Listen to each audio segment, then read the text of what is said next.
llamado por Dios, tendremos que ir en contra del flujo de este mundo. Ustedes son hijos e hijas del Dios Altísimo.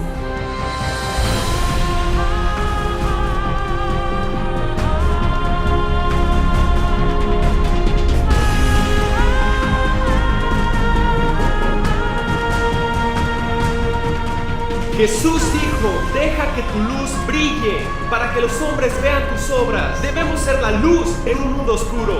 Dios dice que no dormiremos, sino que cambiaremos, y cambiar significa alterar, transformar y revolucionar.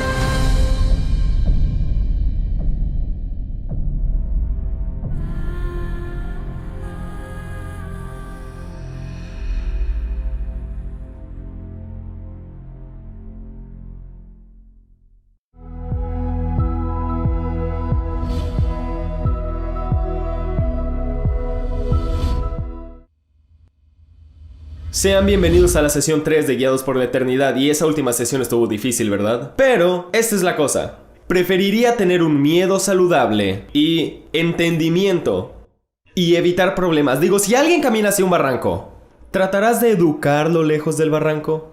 Digo, literalmente tiene los ojos vendados. Ven para acá, está muy bonito de este lado, si me siguieras. Vas a decir ¡alto! Y lo vas a decir con urgencia y pasión, porque la Biblia lo deja claro en Hechos 4:12. No hay en ningún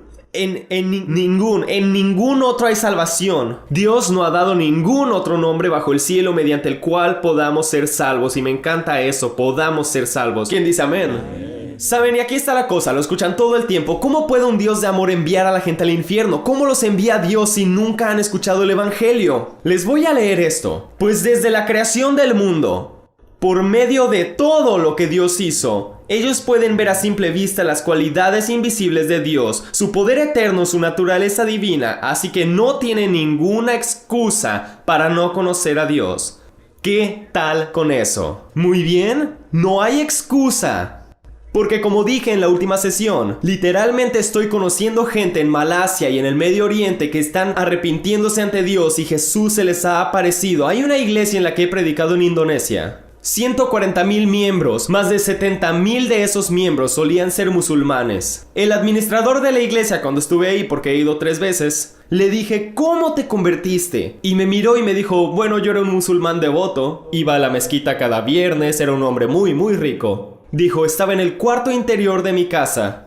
En otras palabras, no habían ventanas porque la casa era tan grande que este cuarto no tenía entrada ni salida más que la puerta de la oficina, y él dijo, era mi oficina. Y dice, estaba trabajando y estaba mirando hacia abajo y de la nada supe que había alguien ahí. Y levanté la mirada y veo a un hombre vestido de púrpura que extendió sus brazos y dice, mira mis manos, soy Jesús. Y desapareció frente a mí. Y dice, yo empecé a buscar y así me salvé. Y ahora administra esta gran iglesia. Pero bueno, no hay excusa. Porque si alguien dice, yo de verdad quiero saber quién es Dios, Dios le va a revelar a Jesús. Puedes decir amén. Pero este es el grupo de personas del que quiero hablar hoy. Y sí hablaré acerca de todas las personas diferentes que terminarán en el lago de fuego, pero de los que quiero hablar hoy son de los engañados. Gente que de verdad piensa que irá al cielo, pero al final resulta que no es así. Al final de los 80s tuve una visión muy atemorizante, desagradable y dolorosa. Ahora, como sabrán, hay diferentes visiones de las que habla la Biblia. Está la visión abierta, en la que literalmente ves las cosas, pero está la visión espiritual. Yo vi tan claramente un mar de gente tan grande que no veías el final. Digo, literalmente no podías ver el final. Habían llegado a las puertas del cielo. Detrás de mí estaban las puertas del cielo. Entre las puertas y yo estaba Jesús. Cada una de estas personas lo llamaba Señor. Cada uno de ellos esperaba que Él dijera, ven y entra al reino de Dios. Y yo solo escuché, apártense de atrás de mí. Yo no los conozco.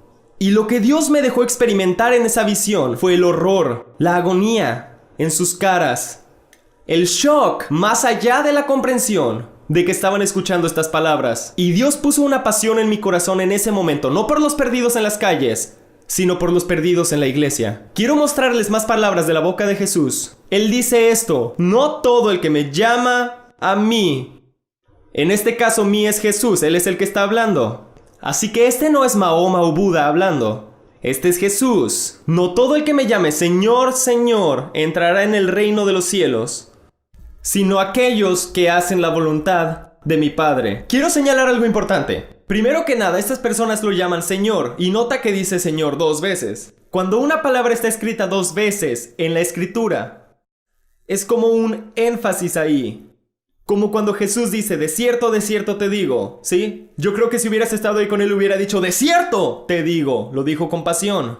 No solamente comunica énfasis, también comunica emoción. Si vamos a 2 de Samuel 19:4, David el rey lloró con gran voz, lloró con fuerte voz. ¡Oh, mi hijo Absalón, mi hijo, mi hijo! Está escrito 2 veces porque no solo hay énfasis, hay gran emoción. Si seguimos leyendo, dice, el día del juicio muchos me dirán, Señor, Señor. Vemos esa emoción otra vez. Profetizamos en tu nombre. Entonces, ¿están involucrados emocionalmente? ¿Creen en la enseñanza del evangelio?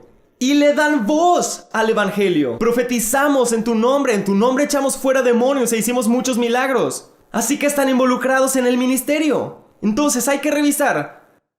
¿Creen en el evangelio? ¿Están emocionalmente involucrados? ¿Me están siguiendo? Ellos profetizan la palabra de Dios y también trabajan en el ministerio. Y aún así van a escuchar apartados de mí. Ok, espera un momento. Pensaríamos, esto es lo que hace una persona cristiana. Obviamente tener estas 4 cosas no te hace cristiano. Pero yo te diré esto. No puedes ser cristiano sin estas 4 cosas. Pero solo tener estas 4 cosas no te hace un creyente. Digo, yo no estoy añadiendo nada aquí, solo estoy amplificando lo que dice, ¿ok? Y si seguimos leyendo. Pero yo les responderé, nunca los conocí. En griego esa palabra conocer es genisko, que significa yo nunca íntimamente te conocí. Aléjense de mí, ustedes que violan las leyes de Dios. Recuerden que no todos los que digan Señor, Señor entrarán al cielo, sino los que hacen la voluntad de mi Padre. Violan las leyes, y aquí la palabra clave es violan. Las leyes. Aquí la palabra griega es anomia, que significa no estar sujeto a la autoridad de Dios. La clave es que no estamos hablando de una persona que cae en pecado y dice, oh, perdón. Digo, Jesús dijo, si tu hermano peca contra ti 70 veces 7 en un día y se arrepiente, perdónalo. Porque se supone que tienes que perdonar como tu Padre en el cielo. Si tú pecaras, si tú pudieras pecar 70 veces 7 en un solo día y de verdad te arrepientes, ¿y qué significa arrepentirse? Que lamentas tanto hasta el fondo haber herido su corazón. Estás perdonado. Así que no estamos hablando de esas personas. Estamos hablando acerca de los que dicen, oye, no pasa nada. Todos tienen deseos. Ya sabes, vivo a mi manera. Soy salvo por gracia, no hay problema. Estás en territorio peligroso si hablas así. ¿Ok? ¿Entienden lo que digo? No quiero que ninguna persona que me está viendo sea uno de los que vi en esa visión. No quiero eso. ¿Sabes lo que Pablo dijo? Soy inocente de la sangre de todos porque nunca me detuve de decir lo que necesitaban oír. Leí ese verso en una conferencia de pastores y se levantó un pastor y vino hacia mí. Estaba enojado. Dice, ¿cómo te atreves a enforzarnos el Viejo Testamento? Dije, ¿en serio? ¿Podrías abrir tu Biblia en Hechos 20? Y él tenía su Biblia. Y la abre en Hechos 20 y le digo, ¿podrías leer a Pablo? Pablo dice, estoy limpio de la sangre de todos porque no he rehuido a anunciaros todo el consejo de Dios. Esto es lo que hacemos hoy en día, encontramos versículos que nos gustan, que amamos. Los que nos hacen sentir bien, los que nos dicen, hey, Dios me ama. Sí, nos ama tan profundo y fuerte que murió por nosotros. Pero es todo el consejo de Dios. Este es el amor a Dios, que guardemos sus mandamientos y sus mandamientos no son una carga. Estas personas obviamente practicaban la maldad, no estaban guardando los mandamientos, practicaban la maldad. En un patrón habitual con la excusa de que está bien, Dios me perdona, la gracia me cubre, soy salvo, la sangre se derramó, hice la oración del pecador. ¿Quieres saber lo que un muy famoso ministro dijo?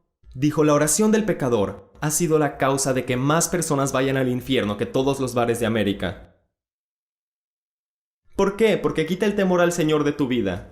Oré la fórmula, estoy dentro. Amigos, les tengo noticias. Estamos viviendo tiempos muy peligrosos. Y hemos inventado un Jesús, y Pablo lo llama un Jesús ficticio, con el cual la gente puede vivir en pecado, vivir en el mundo, igual al mundo, sin diferencia del mundo, sin ser un pueblo apartado, y con la esperanza del cielo, y esa misericordia no es bíblica. Y quiero exponerla, por eso estoy hablando de esto hoy. Si vemos lo que Pablo le dijo a Timoteo, dice, deberías saber esto, que en los postreros días vendrán tiempos peligrosos. Vamos, Pablo, ¿de qué estás hablando? ¿Estás hablando de nuestros tiempos y dices que van a ser peligrosos? ¿Cómo podrían ser más peligrosos nuestros tiempos? Si lo lees, fue golpeado con palos 3 veces. golpeado con palos. ¿Y sabes por qué hacían eso? Les magullaban los huesos. ¿Alguien se ha magullado un hueso? Yo recuerdo jugando hockey, me caí sobre mi palo una vez y magullé mis costillas. Y cuando fui a predicar estaba durante 6 semanas. Y digo, ¿y esto qué es? Y me dice, te magullaste un hueso y tarda unas 6 semanas en sanar. Y sanó. Pero golpeaban a la gente con palos para que tuvieran ese dolor por semanas. Pablo, 3 veces golpeado con palos. Recibió el castigo de 39 latigazos. ¿Ok? ¿Sabes cómo los latigaban? Los colgaban de las manos sobre un poste para que la espalda les quedara bien lisita, para que cuando las cuerdas golpearan la piel se separara como un cuchillo pasando por mantequilla.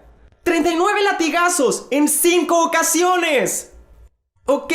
¡Lo apedrearon! ¿Y me dices que nuestros tiempos serán difíciles? Y luego dice por qué serán difíciles. Porque los hombres aún serán amadores de sí mismos, vanagloriosos, soberbios, blasfemos, impíos. Pero continúa diciendo esto. Teniendo, y se refiere a estas personas, por eso yo lo acorté. Teniendo apariencia de piedad, mas negando la eficacia del poder de Dios que los haría santos. En otras palabras dicen, hey, la gracia me cubre, escúchame, escucha con cuidado, la gracia no solo nos libra de la pena del pecado, nos libra de la esclavitud al pecado, ¿ok? Así que esa es la cosa, tenemos que proclamarlo para que la gente lo sepa, porque no puede haber gracia si no crees, y no puedes creer lo que no conoces, y si no saben que la gracia nos da poder para ser santos, y que es el poder de Dios el que nos ayuda a vivir en santidad, ¿cómo podrán ser santos? Los estamos perjudicando. Buena prédica. Mira el verso 8. Dice, ellos son corruptos de entendimiento y réprobos en la fe. Mira que sí tienen fe, pero es corrupta. Mas los malos y los engañadores. Ahora, ¿quiénes son los engañadores? Son ellos, los engañadores de los que estamos hablando. Viven con un falso carácter. Dice que irán de mal en peor. Tendrán multitudes. Irán de junta en junta, dice Pablo. Estarán aprendiendo, pero nunca llegarán al entendimiento. Ellos engañarán a otros. Y ellos mismos serán engañados. Ellos son los que llegarán ante Jesús y serán apartados. Yo no quiero que nadie esté entre ellos. Puedes decir amén. Por esto es que Jesús dice, por sus frutos los conoceréis. Yo recuerdo cuando mis hijos iban a la escuela, en la primaria, iban a escuela cristiana, les dije, hey, te digo cómo saber si un compañero es cristiano, no por cómo habla, sino por cómo vive. Por sus frutos los conocerás. Puedes decir amén a eso. Entonces, por esto es que Jesús dice que hay un fundamento, y habla de esto en Mateo capítulo 7. Dice, hay un fundamento, y es este. Cualquiera pues que oye estas mis palabras y las hace, le compararé a un hombre prudente que edificó su casa sobre la roca. ¿Te das cuenta? La roca es su fundamento. Cualquiera pues que oye, y ambos oyeron las palabras de Jesús, y todo el que oye estas mis palabras y no las hace. Así que la única diferencia entre estas dos personas es que uno las hace y el otro no las hace. Será comparado al hombre insensato que edificó su casa sobre la arena. Cuando la tormenta golpea y tu casa es de arena, no me importa qué tan hermosa sea, se va a caer. Y es por eso que necesitamos un fundamento saludable en nuestra vida. Puedes decir amén. ¿Acaso tú o alguien que conoces habla otro idioma aparte del español? ¿Quieres más inspiradas enseñanzas de John y Lisa Bevere? Entra a cloudlibrary.org, el sitio gratuito de streaming y descargas de recursos. Selecciona tu lenguaje. Selecciona tu recurso de la librería extensa.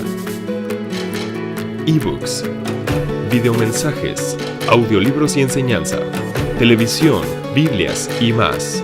Aprende más en cloudlibrary.org. Esto en Mateo capítulo 7. Dice, hay un fundamento, y es este. Cualquiera pues que oye estas mis palabras y las hace, le compararé a un hombre prudente que edificó su casa sobre la roca. ¿Te das cuenta? La roca es su fundamento. Cualquiera pues que oye, y ambos oyeron las palabras de Jesús, y todo el que oye estas mis palabras y no las hace. Así que la única diferencia entre estas dos personas es que uno las hace y el otro no las hace. Será comparado al hombre insensato que edificó su casa sobre la arena. Cuando la tormenta golpea y tu casa es de arena, no me importa qué tan hermosa sea, se va a caer. Y es por eso que necesitamos un fundamento saludable en nuestra vida. ¿Puedes decir amén? Amén. ¿Y cuál es ese fundamento? Isaías nos dice en Isaías 33:6. En aquel día Él será tu cimiento seguro y te proveerá de una abundante reserva de salvación, sabiduría, conocimiento y el temor del Señor. Todos digan conmigo temor del Señor. Será tu tesoro. Así que lo que nos dice aquí el profeta Isaías es que el fundamento de nuestra vida debería ser el temor, el reverente temor del Señor. Y déjame confirmar, viendo lo que Jesús predica. Estas palabras son rojas. Jesús dice, porque nada hay encubierto. No hay nada encubierto que no haya de ser revelado, ni oculto que no haya de ser sabido. Ahora, habla del día del juicio. Entonces, ¿qué es lo encubierto? Pensamientos, intenciones, motivos, acciones que piensas que hiciste en secreto. Está encubierto, pero va a ser revelado. Todo lo oculto, intenciones, motivos, pensamientos, va a ser sabido. Por tanto, dice Jesús, lo que dijisteis en las tinieblas a la luz será oído, y lo que hablasteis al oído en las alcobas será pregonado en las azoteas, para que todos escuchen. Es en el juicio. Y después él, ¿sabes qué es lo que dice? Mira, amigos míos, este es justo el siguiente versículo. Amigos míos, no temáis a los que matan el cuerpo y después nada más pueden hacer. Pero les diré a quién temer, teman a Dios. Mira estas palabras, directo de la boca de Jesús, que tiene el poder de quitarles la vida y arrojarlos al infierno. Él es a quien deben temer. Lo que Jesús está diciendo es que el temor al Señor nos evita la posición en la que creemos la mentira de que podemos ocultarle algo a Dios. Les voy a decir, pueden tomar, así como un termómetro toma la temperatura de tu cuerpo, puedes tomar un termómetro de cuánto temor a Dios tienes. ¿Cuánto crees que le puedes ocultar a Dios? Bueno, yo no creo poder ocultar nada de Dios, entonces ¿por qué vives y piensas así? Porque tus motivos son así. ¿Por qué quieres dañar a esa persona? Dices, oh, sé que no es verdad, pero necesito decirte lo que pasó, cuando sabes que lo único que hará es lastimar a esa persona. Llegas al punto de creer que ni siquiera Dios ve tus motivos. Escucha lo que dijeron los líderes de Israel en Ezequiel 8:12. ¿Has visto las cosas que los ancianos de la casa de Israel hacen en tinieblas? Ellos dicen, no nos ve Jehová. Literalmente puedes llegar a un punto en que crees que el Señor no te ve, porque lo reduces a tu nivel. El temor al Señor lo mantiene elevado en su lugar, alabado como debe ser. Él es Dios. Digo, Isaías es un hombre de Dios. Él predica. Ay de aquel que llame a lo bueno malo y a lo malo bueno. Ay de aquellos borrachos. Ay de los orgullosos. En Isaías capítulo 5. Pero en Isaías 6 tiene una miradita del Señor y ya no dice ay del borracho, dice ay de mí. Pues por primera vez en su vida vio a quién es que está sirviendo. Y por primera vez en su vida se da cuenta quién es él ante este santo Dios. Así que aquí está el detalle. El temor a Dios es saludable, porque siempre te mantiene al tanto de que Dios está contigo. Y Él es Dios, y Él es puro, y Él es santo. Gracias Dios que nos diste la habilidad de vivir así, pensar así. Y es por tu gracia, y yo quiero gracia. Soy adicto a la gracia. Escríbanlo, publíquenlo. John Bevere es adicto a la gracia. Quiero toda la gracia que pueda recibir, porque yo sé que no puedo ser santo sin ella. No busco solo que la gracia cubra mis acciones exteriores, sé que empieza aquí. Debo tener correctos motivos, correctos pensamientos, correctas intenciones. Y eso producirá buenas acciones. ¿Pueden decir amén a eso? Amén. Estoy predicando ahora. No puedes separar el temor de Dios y el juicio. No puedes hacerlo. Tener un saludable entendimiento del juicio de Jesucristo, tener un saludable entendimiento del gran trono blanco, tener un entendimiento del día del juicio, mantiene vivo el temor a Dios. Mira lo que Pablo dice. Es menester que comparezcamos ante el tribunal de Cristo para que cada uno reciba según lo que haya hecho mientras estaba en el cuerpo, ya sea bueno o malo. Conociendo pues el temor del Señor. ¿No es interesante? En otra versión dice, el terror del Señor persuadimos a los hombres. ¿Qué es el temor al Señor? Puedo decir esto, no creo que el temor a Dios sea estar asustado de Dios. ¿Cómo tendríamos intimidad con Él? ¿Cómo llamarlo papá si nos asusta? ¿Ok? Entonces, digo, si recuerdan cuando Moisés sacó a Israel de Egipto, los trajo a la montaña y Dios bajó, y cuando Dios bajó, tuvieron más o menos la misma respuesta que Isaías, excepto que Isaías estaba en santidad, porque fue limpiado. Ellos estaban en pecado, así que huyeron de Dios, ¿verdad? Y Moisés estaba tan decepcionado, dijo, ¿qué? Dios te rescata, te trajo hasta aquí, se presenta como tu padre, dice, la única razón para sacarte de Egipto fue traerte hacia mí, y ahora huyen. Entonces Moisés los mira y dice, hey, no temáis. Que Dios vino a probarlos para que su temor esté en vuestra presencia y no pequéis. Y qué interesante, no temáis porque Dios viene a probarte. ¿Y cuál es la prueba? Ver si le tienen temor. Y ahora eso suena a contradicción. Pero no, lo que Moisés está haciendo es diferenciar entre el temor al Señor y el miedo a Dios. ¿Qué diferencia hay? Tenerle miedo a Dios es ocultar algo. ¿Por qué huyó Adán? De la presencia de Dios en el jardín al desobedecer porque tiene miedo. Aquel que teme a Dios no oculta nada, tiene miedo de estar lejos de Dios. Así que una primera definición del temor al Señor es tenerle terror, ¿ok? A no estar con Él. El que teme al Señor no dice, ¿qué tanto me puedo acercar a este pecado sin caer? El que teme al Señor se aleja tanto del pecado que no lo puede ver porque solo puede ver al Señor en la intimidad que está experimentando con Él. Así que el temor al Señor significa que honoramos, estimamos, valoramos, amamos, respetamos al Señor por encima de todo y todos los que existen. Significa amar lo que Él ama y odiar lo que Él odia, ¿ok? Y les contaré algo. Un día, mientras oraba, allá en los 80s, ¿verdad? Así que oraba 2 horas al día. Oraba 2 horas cada día, todos los días, desde las 5 hasta las 7. Cada día, Trevor, cada día oré. Y predicaba a Brandon y salía así, boing, boing, boing, boing. Mi predicación no tenía poder. Dije, Dios, ¿por qué no hay más unción en mi vida? Y me dijo, ¿sabes lo que me dijo? Porque toleras el pecado. No solo en tu vida, sino en las ajenas. Y dice, lee lo que le dije a Jesús cuando lo presenté como el Señor y Rey de la iglesia y de todo el universo. Dice, amaste la justicia. Y este es el Padre hablando a Jesús, porque amaste la justicia. Y el Señor dice, para ahí, cada cristiano ama la justicia. Pero sigue leyendo, amaste la justicia y aborreciste la maldad. Por tanto, el Dios tuyo te ungió con óleo de gozo sobre tus compañeros. Me dice, ¿quieres más unción en tu vida? Aborrece el pecado como yo lo hago y verás más unción en tu vida.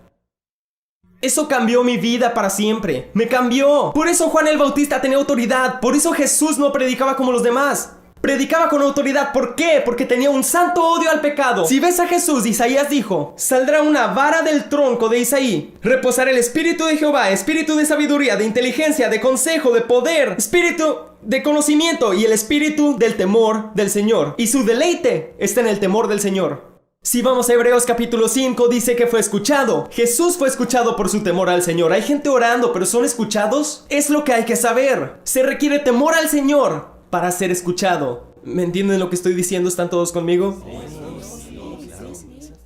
El temor al Señor es, en una síntesis, es que amamos obedecer, que temblamos en su palabra, que queremos obedecerlo con pasión, que lo obedeceríamos aun si no podemos entender. Significa obedecerlo aun cuando no tiene sentido. Obedecerlo aun cuando duele, obedecerlo aun si no vemos beneficio. Obedecerlo hasta el final. Ese es el temor al Señor.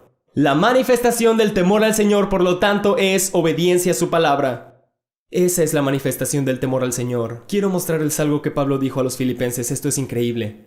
Ahora, este es el apóstol Pablo escribiendo, pero quiero que recuerden que la Biblia no tiene interpretación privada. Este es verdaderamente Dios, pues toda la escritura es inspirada por Dios. Este es Dios hablándonos. Y quiero que escuches estas palabras como Dios hablándote. Por tanto, amados míos, nota que te habla con amor.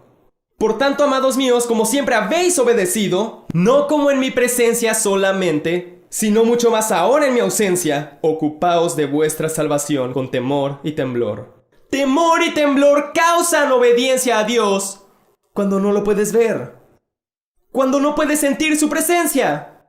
¿Sabes cómo hay gente que obedece a Dios cuando siente su presencia, pero deja de obedecerlo cuando ya no la siente? No tienen temor de Dios, porque el temor de Dios te vuelve obediente, te mantiene buscándolo a Él, aun cuando su presencia es difícil de ver, aun si sientes que estás atravesando un desierto. El temor al Señor es tan importante, es el fundamento del juicio de Dios. Si tienes un fuerte temor del Señor, te irá bien en el juicio. Así que lo que hemos aprendido en estas sesiones es esto. Se requieren a los dos gemelos, temor al Señor y amor a Dios, para darnos confianza en el día final. Y esos no se separan, Porque realmente si no temes a Dios, no conoces a Dios y no puedes amar a alguien que no conoces, es una imagen. Mucha gente ama a LeBron James, pero seguro si lo conoces es alguien diferente a como se ve en la televisión. Así que puedes tener un Jesús que es muy diferente al Jesús real, si no lo temes, pues el temor al Señor te lleva a intimidad con Él. ¿Cómo amas a alguien que no conoces íntimamente? Estás amando la imagen de Él y no a la persona en sí.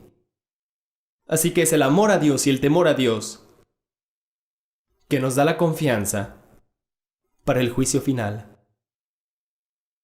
Yo no sé tú, pero cuando el Señor puso en mi corazón hacer esto, dije, Dios, te agradezco tanto. Porque yo me acuerdo cómo este libro me impactó cuando lo escribí y ningún libro me había impactado así. Y cuando empecé a pasar por toda la preparación, por toda la relectura de este libro, porque le hicimos una revisión al libro, le añadimos muchas cosas, me hizo tanto bien a mí.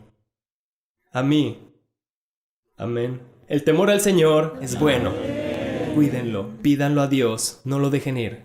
¿Cómo es que lo recibo? Con el espíritu del temor al Señor. Jesús dijo, pídele a tu Padre y te dará su espíritu. Pídele el Santo Espíritu del temor al Señor. Amén. Dios los bendiga. Nos vemos a la siguiente. El temor del Señor es nuestro fundamento, y ese fundamento, de acuerdo a Jesús, nos mantiene en camino para poder tener confianza el día del juicio, porque vamos a haber obedecido su palabra. Sabes, en mi viaje personal, yo recuerdo cuando yo por primera vez encontré el temor del Señor. Estaba leyendo acerca de él en el Nuevo Testamento. Una noche lo prediqué en el servicio y el pastor se levantó y me corrigió por 15 minutos la siguiente noche. Estaba devastado, era una iglesia grande. Creí haber lastimado a la iglesia. Salí al siguiente día y lloré al Señor, literalmente grité. Dios, lamento tanto haber lastimado a tu iglesia, y aún así sentí el placer de Dios, no el enojo de Dios. Así que me encontré a mí mismo pidiéndole a Dios que me pudiera llenar del temor del Señor. Después descubrí que es una de las manifestaciones del Espíritu Santo. Si Jesús dice, pídele a tu Padre por el Espíritu, el Santo Espíritu, te dará el espíritu del temor al Señor. Así que yo pedí ese día y mi vida fue cambiada. Y ahora yo veo cosas de una perspectiva completamente diferente, teniendo el temor reverente al Señor en mi vida. Sabes que esa iglesia ya ni siquiera existe en estos días. Déjame decirte algo, el temor al Señor dura para siempre, es limpio, y yo quiero motivarte como tu paso de acción de esta semana. Lee la escritura en el Nuevo Testamento acerca del temor del Señor. Ve a Isaías 11 y mira cómo Jesús se deleita en él. Y luego pide al Señor Dios que ponga su Espíritu Santo del temor al Señor en tu vida.